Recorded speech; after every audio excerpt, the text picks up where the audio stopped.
Welcome to our channel. Today we how to register with Patreon for affiliate marketing, easy tutorial step by step clearly. To register with Patreon for affiliate marketing, begin by visiting the Patreon website.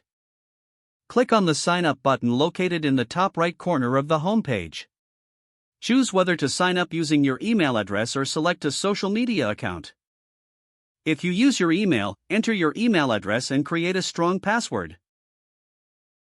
If you choose a social media account, follow the prompts to log in. After signing up, you will be directed to your account dashboard. Look for the option to create a new creator profile. Fill in the required information, including your display name and profile picture. Choose a category that best fits your content.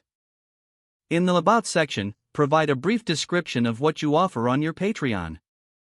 Next, set your subscription tiers by clicking on Add a Tier. Define the benefits for each tier and set a monthly charge. Once your tiers are set up, click Save Changes. Now it's time to configure your payment settings. Select the currency you want to receive and complete the payment setup. Review the Patreon guidelines and make sure your content aligns with their policies. After everything is set, click on Publish to make your Patreon page live. To promote your affiliate link, copy the URL of your Patreon page. Share your affiliate link on your social media and other platforms where you engage with your audience. Monitor your Patreon account regularly to track subscriptions and payments. Adjust your tiers and benefits based on feedback from your supporters. Always keep your audience updated on new content or changes to your Patreon offerings.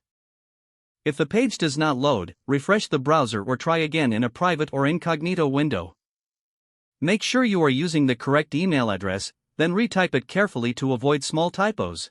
If your password is not accepted, use the reset option and create a new strong password. You can check your spam folder for verification or security emails, then complete any requested confirmation steps.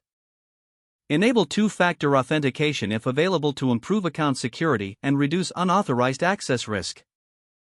After signing in, review your profile details so your contact information and settings are accurate and current. If you see an error message, note it down and try again after restarting your device and internet connection. Log out when you finish, especially on shared devices, to keep your account and payment information secure. Don't forget to like this video and subscribe to our channel for more step-by-step tech guides.